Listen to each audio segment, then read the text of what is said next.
What's up,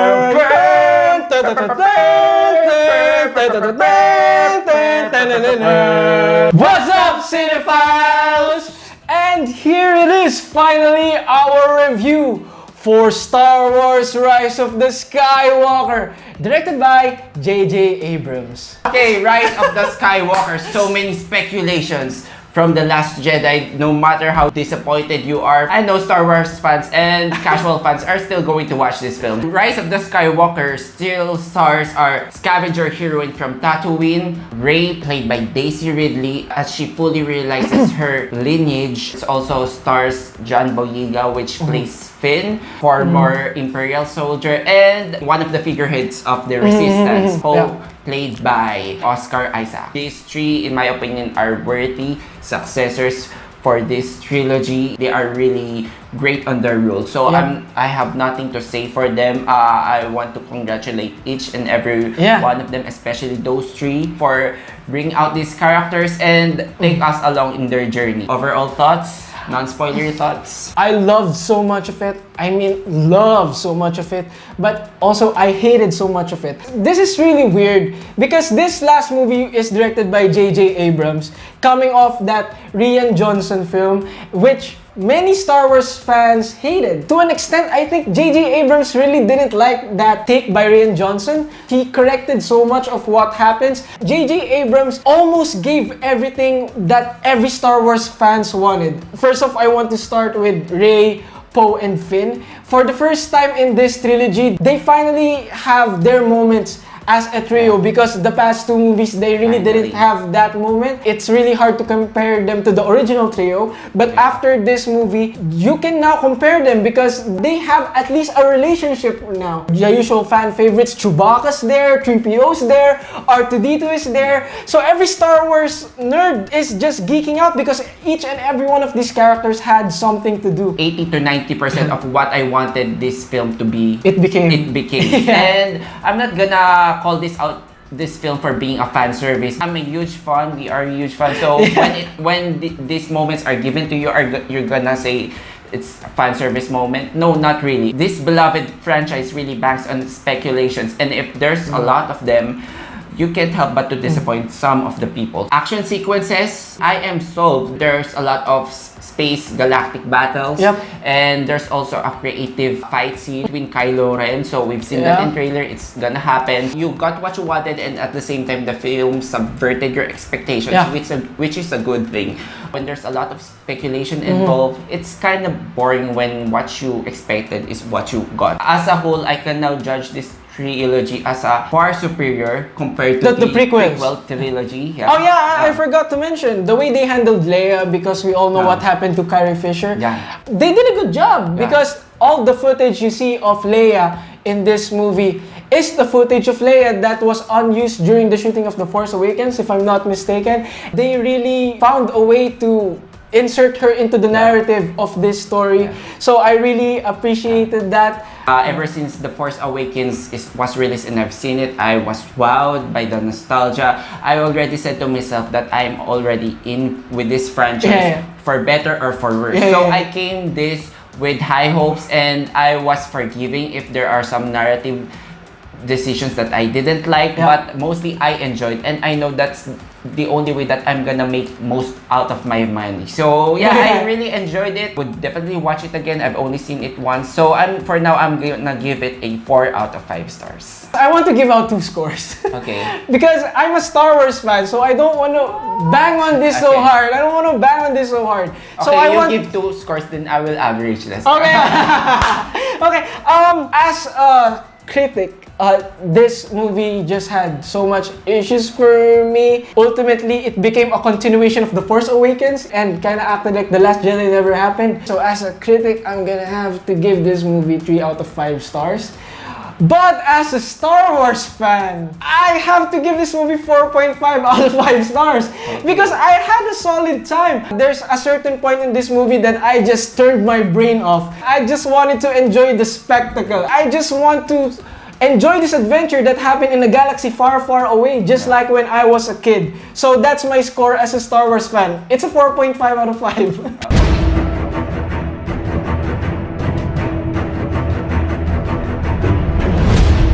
Okay, now we are going to get into spoiler territory. So to all the viewers, this is your spoiler warning, especially here in the Philippines because it's currently not available in our cinemas. It's going to be back, I think, early January 8th, yeah. Yeah, January 8th. So if you still haven't seen it, just turn this off, come back to us after you've seen it. Okay, now for the meat of this episode. Let's go for the big one already. So, okay, I wanted to go straight. You Papa Pulse. So I am your grandfather.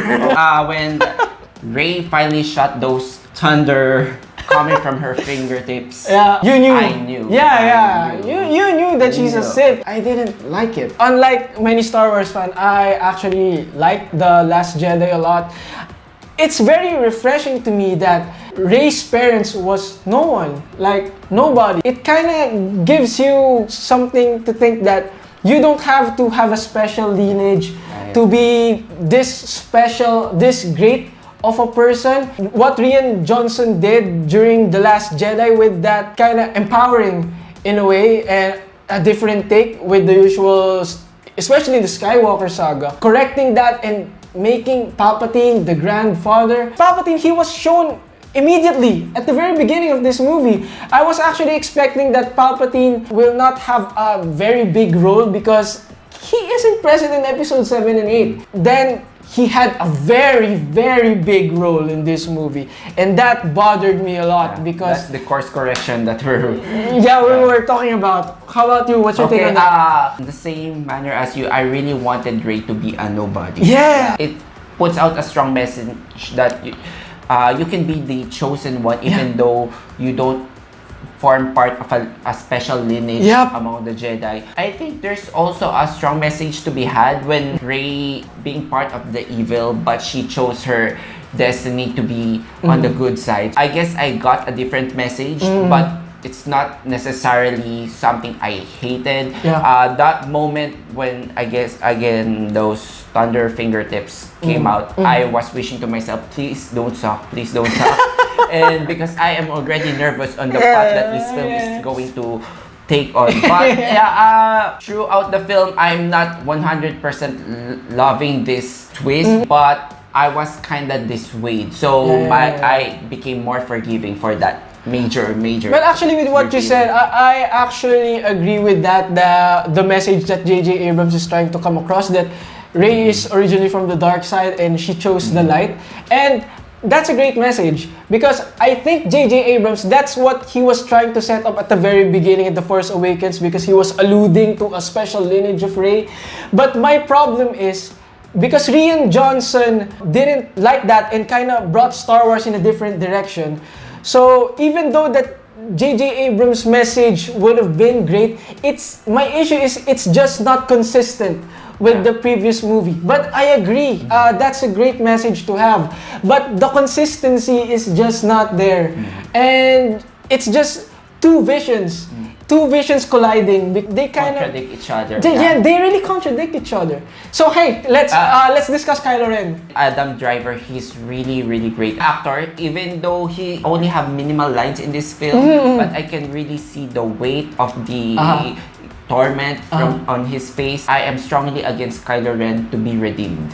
Ever since he killed his father. But they did a 360 of this character. He was a presumptuously good character turned evil, then now back to a redeemed character. Again, same with the Palpatine reveal, I'm not entirely buying it, but there's always been a special connection between Rey and Kylo Ren, and when the moment they kissed, that moment where the whole audience just gasped, like, is there some... It's not earned. It didn't feel earned. Is there some kind of a your name connection here? So because when they kiss, I was like, what? I said that moment. If these two are gonna get married by the end of this film, I'm gonna flip my shit. But no, thank God he died in the end. I guess it's fine that he got redeemed, but provided he dies at the end of this film.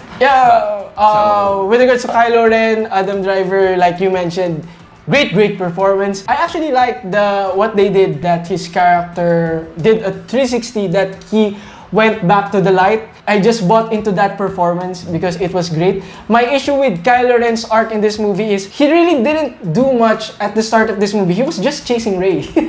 At the start of this movie, he kept chasing Rey, join me, join me, join me, until Rey beats his ass and now he's going to the light side. And but there's a real heartfelt moment when he saw Harrison Ford? Yeah. Han Solo. Yeah. I knew it was coming, but still, you knew? I didn't know. I didn't feel it in my heart. Also, Luke Skywalker. Those three are gonna. I knew Luke was gonna be there. Yeah. Leia is gonna be here. So, and knowing J.J. Abrams, he has a tendency to do nostalgia. I really expected. So I was glad. I really did not expect Han Solo. So, I thought that when... Did you choke at that moment? Kinda a little bit. When Kylo Ren turns his head, I was actually expecting to see Luke, but then it was Han Solo, and it was kind of a replay of when he killed Han Solo in The Force Awakens, but this time he chose to go to the light. That moment really is just really heartfelt for me. But in terms of making sense, I didn't really know how that happened. because he can't be a Force ghost because he's not a Jedi. He doesn't use the Force. If you say that it's a memory, but that's a really interactive memory because the script. Well, I think the voice of Leia is first heard. Yeah. So that's all now the subconscious of his father. Okay. Guilting his current state. Okay, you get what I mean? Now let's proceed to the fake out death scenes. There are plenty. There are plenty of them. Okay. First off, when Chewie was exploded. My first thoughts. Okay. He's not dead. No way. He's they're gonna do dead. this. Chewie is such a legendary character to be seen as someone being exploded from afar. Yeah. You didn't buy it. Yeah, I didn't buy it. But actually, I was a bit 50-50 on that. If there's gonna be a torchbearer character in the trilogy to make it pass to the next, hopefully, trilogy, I've always thought that it's gonna be Chewbacca. Yeah, okay. Yeah. And not C-3PO. Coming in, I don't know, I have a weird feeling that C-3PO will be gone. Anyway, I was shocked, but I was slightly excited. How does this early death move Rey? Because he's going to face now Kylo Ren, knowing that Chewie is dead. But so, you know what? I didn't buy it because I was with someone when I watched this, and he told me, Chewie's dead, and I'm like, no, Rey just shot lightning out of her fingers, and he was like, you need to see the remains, and he was like saying to me, but Chewie's dead. He's like asking if I didn't have an emotional reaction to Chewie being dead, and I'm like, no, he can't be dead. I think you're on a denial stage. No, I really didn't buy it. Another fake out death, not really death, but when they wiped out 3PO's memories. But surprise, R2-D2 has a backup memory. How does that work? He backs it up time to time with R2-D2? I teared up on that moment when he decides to look. I'm going to take a last look at my friends. Really? You did? Just a bit. I've already seen that on the trailer, so I have a hunch on what's about to happen. Do you find that film emotionally manipulative for doing that? I'm not gonna... It's trying to be. It's trying to be, but it really didn't drag those plot points. It eventually revealed. I'm gonna make a pass on that one. And let's talk about the new characters. There's they have a new stuffed toy to make. Babu Freak? Babu Freak. Babu Freak?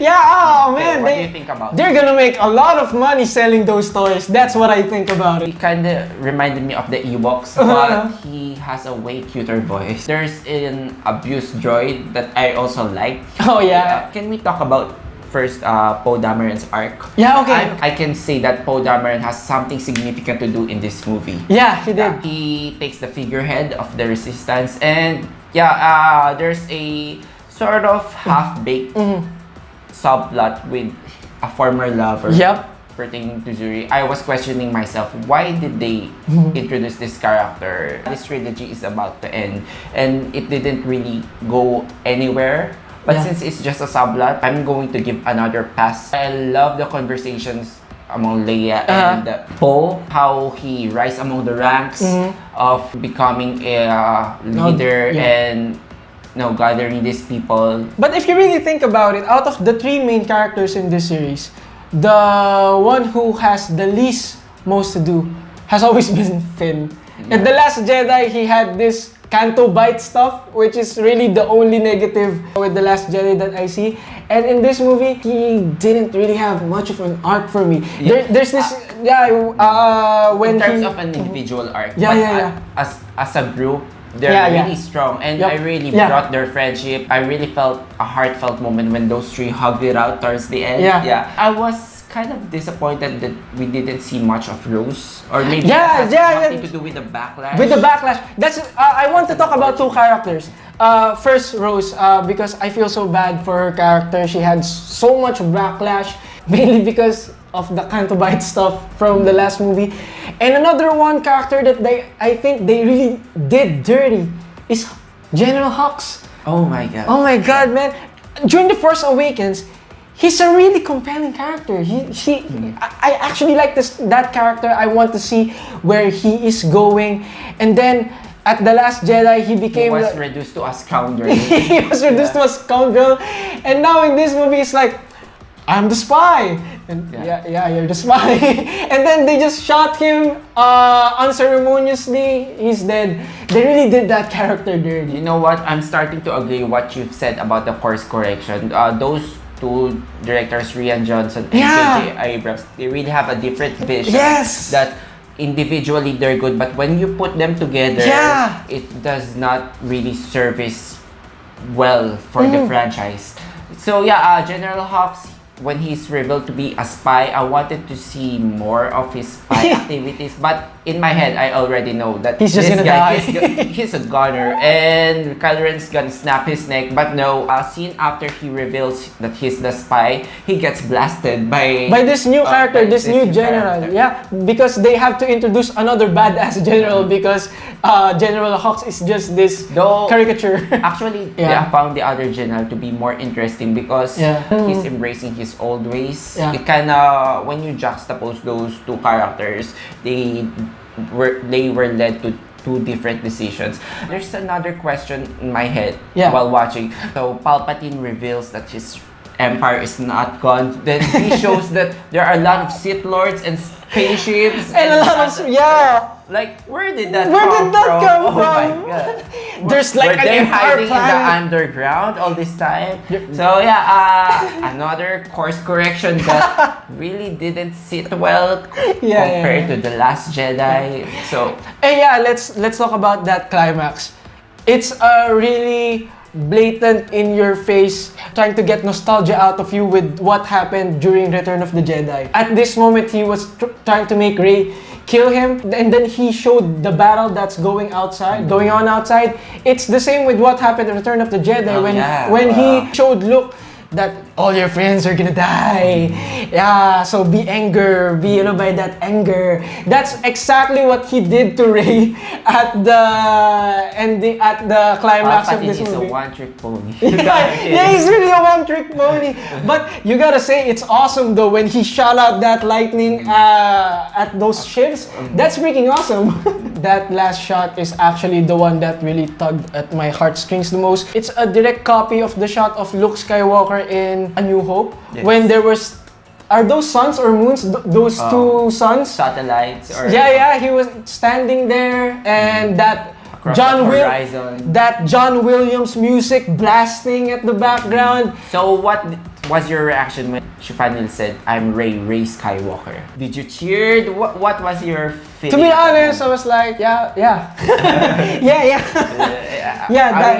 Because she can't say Palpatine. What? She's a clone on this entire time? She's just pretending? No, they're not. At first, I'm like, yeah, okay, you're Skywalker. You're Then Skywalker. again, it has something to do with choosing your destiny. Yeah. It doesn't matter what lineage you came from. What matters is what you make the most of your destiny. But the emotional high of this film would have to be when during Palpatine and Rey's battle scene when he said, "I'm all of the Sith," and Rey said, "I'm all of the Jedi." Yeah. Then he channeled all the energy, the powers of the Jedi. Yeah, and everyone spoke in the And background. I'm also quite surprised that healing powers are also coming from the Oh, Jedi. yeah. I mean, They showed it in The they have- Mandalorian with Baby Yoda. Oh yes, just that it feels foreign now that we've only seen it now. Last bummer in this movie, even if it would have been a little bit cheesy, but I really wanted a lightsaber fight between Rey, Kylo Ren against the Emperor. I really wanted that. I really wanted that. As a fan, I felt like I was short-handed. Yes. They were just thrust into the air and Kylo Ren was flung over. Because the Emperor was like, electricity! Like, come on, give me a bottle. Yeah. Nope, you're not gonna have it. You know what? Maybe if I've seen it twice, my opinions might change. Okay.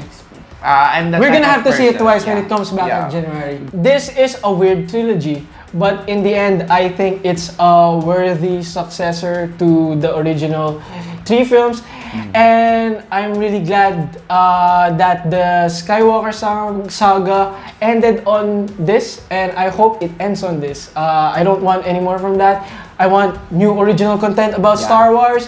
Give us something new because the fans could have, fatigue with this story. So I think that's since Kylo is done, the Skywalkers are gone for good. But I wouldn't mind seeing Poe or Finn or a spin-off series, Rey going to appear on the potentially next trilogy. But I hope there's another center character. Okay. So we can explore more. That's our non-spoiler and spoiler review for Star Wars Rise of the Skywalker. Are you a Star Wars fan like us? If you are, comment down below and subscribe to our channel. Thanks for watching. So tell us which part of this new trilogy do you like the best. Till then guys, see you on the next episode. Rise!